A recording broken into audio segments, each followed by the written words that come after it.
E, cara, como é que foi trabalhar em meio de comunicação em época de ditadura? Eu sei que você já falou um monte sobre isso. Sim.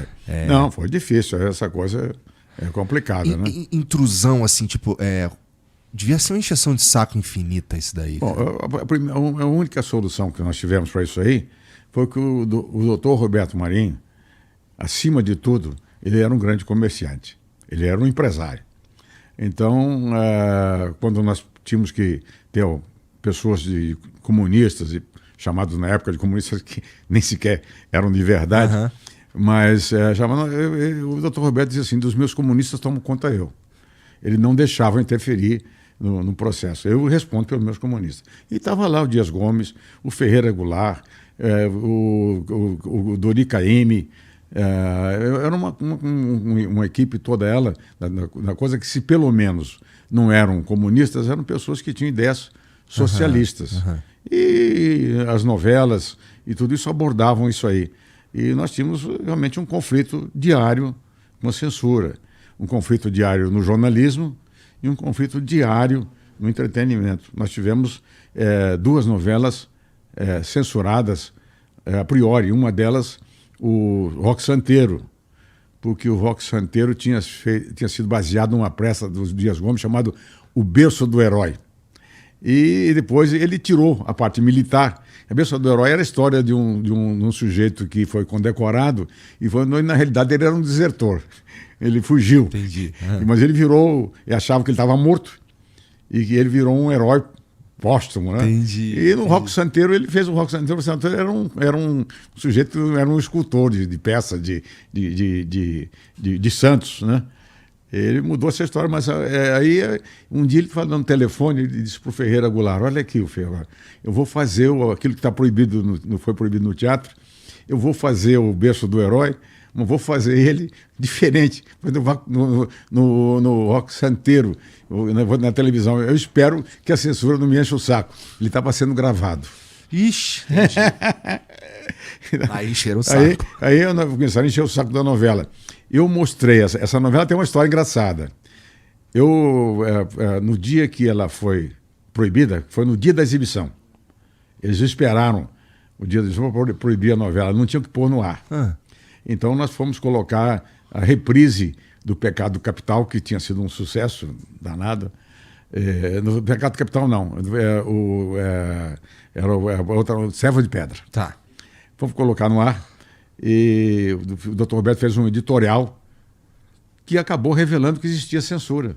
Porque ele disse assim, a novela nunca nenhum jornal no Brasil, nem a Folha, nem o Jornal do Brasil, quando ele disse assim, estamos sob censura, eles publicavam um poema no lugar, não tinha a matéria, publicavam uma novela idiota para as pessoas entenderem que aquilo estava censurado, mas nunca explicitamente. Entendi. Eles disseram, estamos sob censura. O Dr. Roberto mandou dizer, estamos sob censura. Ele fez um editorial no Jornal Nacional, revelando todo o processo de censura que nós fomos impedidos de exibir a novela. E era uma coisa corajosa. Só pode gerar mais encheção de saco, mas corajoso. Mas acontece assim, aí ele me chamou, doutor Roberto, essa que é a parte gostosa da história. Me chamou assim, você colocou em risco a empresa. Você jamais devia ter feito essa novela sabendo que ela era baseada numa história política. Diga, mas doutor, nós tiramos uma história política. Não, você quase perdemos nosso canal, porque houve ameaça de todo jeito. E eu falei, doutor Beto, eu não acho isso aí, eu não... Se o senhor quer assistir algum capítulo comigo, você não quero saber, mais cuidado com isso, pelo amor de Deus, agora já passou, mas tudo bem. Eu tive que tomar um frontal para dormir, né?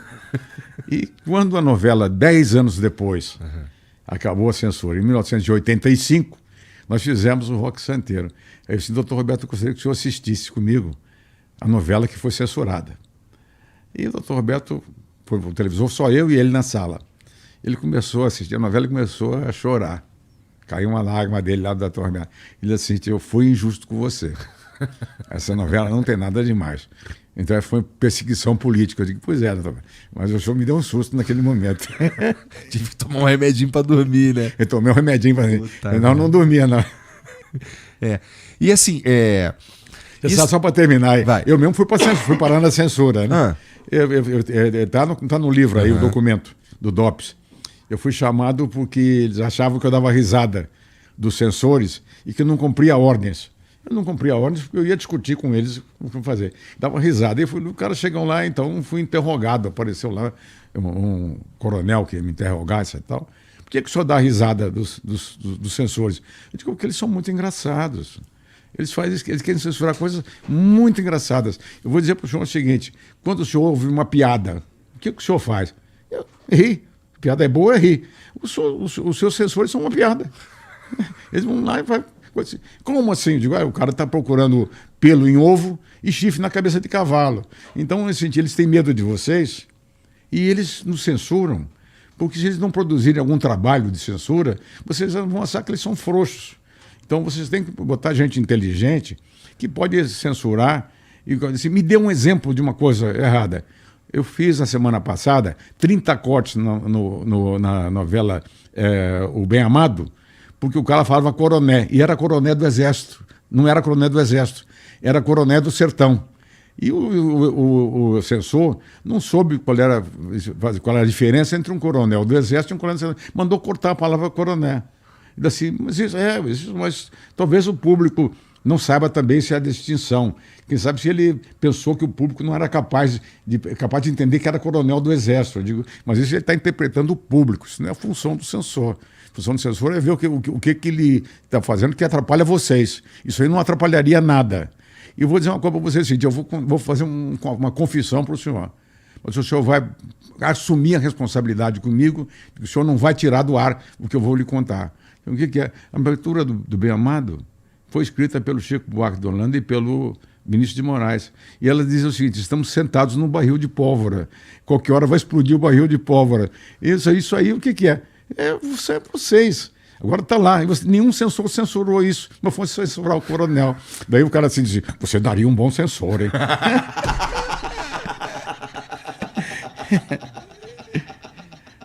Nossa, por que assim, como é que você teve essa conversa tão franca com esse cara? Eu tinha que ter, porque o cara estava me chamando lá, me acusando de ser subversivo. A minha acusação é de subversão. Entendi.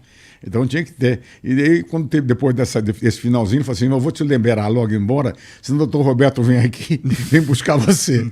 Então vai embora. E eu fui embora, funcionou o negócio. Entendi. Funcionou. Entendi. E melhorou um pouco o diálogo com eles, porque quando eu tinha alguma coisa mais difícil, eu disse: olha, tem um troço aqui que o pessoal não está entendendo. E nós tivemos que, no final da censura, apesar de 2 novelas pedidas e uma terceira que eles cortaram tanto que ficou inviável, que era o Cavalo de Aço, depois Despedida de Casado e Roque Santeiro. E a Dercy Gonçalves, que era ao vivo, e eles mandaram ela ser gravada, e começou a gravar, ela gravava 2 horas, sobrava 40 minutos. E nos últimos programas sobrava 15 minutos. Ela não tinha como exibir 15 minutos. Então, não tinha como ficar com esse programa no ar. Entendi. Não tinha como ficar com ela, nem teatro. Ela fazia a Dama das Camélias, o cara cortava. Então, era complicado. Estar na comunicação nessa época. E depois que o Ricardo Cravobim foi para... Eles criaram o Conselho Superior de Censura, de tanto que a gente discutiu e bateu com eles. Nós discutimos isso aí no fronte, na linha de frente. E foi para Brasília o Ricardo Cravobim para participar do conselho e discutir o corte da censura. Antigamente o cara cortava e estava cortado. Para você ter uma ideia, as novelas hoje às vezes terminam 3, 4 dias um capítulo de gravar antes de ir para o ar. A obrigatoriedade de entregar para a censura era 20 dias antes.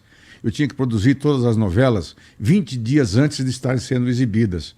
E eu tinha que fazer uma novela com uma obra aberta que mexer na novela. Eu tinha um atraso de 20 dias para poder mexer na novela. Era difícil. E a gente mexia, sabe como? Já a gente sabia o que tinha que mexer, gravava e deixava gravado escondido. Aí quando mandava a novela, ficava mexendo, já bota a cena aí. Eu já sabia que ia dar problema. Então nós contratamos, você veja que coisa incrível, contratamos 2 censores aposentados. Porque assim, o cara me indica onde é que eles vão mexer. Aí eu já gravava, fazia uma outra versão. Se eles mexessem, eu usava outra versão. Se não mexessem, eu usava a versão original. Então foi. Você estava jogando com o livro de regra embaixo do braço, então, né? Assim, você imagina você tendo que criar, fazer um trabalho artístico, discutir audiência, vender comercial, administrar o dinheiro. e administrar uma produção de novela para atender os tempos determinados pela censura. Coisa de maluco, nós passamos coisa de maluco. Quando em 1985 acabou a censura, foi como se a gente tivesse renascido. Foi uma vida nova. Como é que era o jornalismo na época da censura? O jornalismo era do mesmo jeito, ele ficava em cima da gente. Raramente o doutor Roberto interferia, a não ser quando tinha assim, coisa do nível de presidência da República, que pedia alguma coisa. Assim mesmo, ele pedia para estudar uma maneira de dar, com uma certa suavidade, algumas coisas, não era permanente. Uhum. Mas ia censor. Todo dia tinha um censor no Jornal Nacional, que ele queria ver o Jornal Nacional antes de ir para o ar. E o jornal estava montando matéria, você sabe como é que é. Ele está no ar, daqui a pouco aparece uma outra coisa mais importante, ela cai. Uhum. Mas o cara estava lá. Um dia o censor chegou atrasado. Essa história é engraçada. Uhum. E tava, ele foi para o switch, que é o switcher, que é onde se corta a imagem. É a mesa de corte. Switch. Todo mundo fala switch, mas é switcher. É. Mas é onde corta. E estava lá quando o censor não veio. E o cara avisaram para o Armando Nogueira, o censor chegou e está atrasado e ele quer ver o jornal porque ele está no ar. Aí o Armando foi lá para a sala de controle, que é esse cortador. Foi lá para a sala de controle e o censor assim, está vendo esse botãozinho aqui? Eu falei assim, como é que ele? Eu preciso censurar, diz o censor. Não pode, não tem que tirar o jornal do ar, já está no ar. Agora eu falo assim, toda vez que você vê alguma coisa que você não gosta, você aperta esse botãozinho que sai do ar. O cara ficou olhando pro botãozinho, pro jornal, passava coisa, não teve coragem de botar o dedo no botão, né? Mas ele ficou lá o tempo todinho olhando, metade do jornal, ele passou lá nervoso com o dedinho dele. Aposto que nunca mais ele chegou atrasado. Nunca chegou atrasado. São coisas interessantes, são histórias engraçadas, né? Mas doloridas. Imagino. E aí vocês renasceram de novo em 85, né? E aí, a partir daí, interferência estatal, acabou. Acabou totalmente. Totalmente. Eles criaram, inclusive, a questão de horários, passou a ser a recomendação, porque você não tem obrigação, existe a classificação, 18 anos, 21 anos, 10 anos, livre. Uhum. Então, mas você não é obrigado a seguir a classificação. Entendi. Você pode colocar a classificação em qualquer hora, desde que você avise que aquela matéria é imprópria para 18 anos ou imprópria para 21 anos. Mas, de qualquer maneira, tirou um peso do tamanho de um bonde. É como se tivesse um mundo nas nossas costas. Um negócio pesado. Foi muito difícil e aquilo nos exigia, exauria as nossas forças, porque exigia pelo menos 2, 3 horas mais de trabalho diário só para tomar conta da censura. Não era fácil. Nossa, e outra coisa, tempão, né? levávamos porrada da censura, de todo lado, e levávamos porrada do pessoal da esquerda. Porque vocês são as seclas do Roberto Marinho, vocês são os generais do Roberto Marinho, e a gente lá sofrendo, levando porrada. Imagina se eu, o Dias Gomes, o Ferreira Goulart, e todo mundo que estava, a Janete Claire, todo esse pessoal, não tivesse lá. Teria sido uma televisão uma televisão militar, seria uma televisão chapa branca, uma televisão nazista. Então eu disse, pô, minha gente, nós estamos tentando fazer televisão, fazer direito, fazer bem feito, artisticamente, e fazer ela sempre defendendo um conceito de liberdade.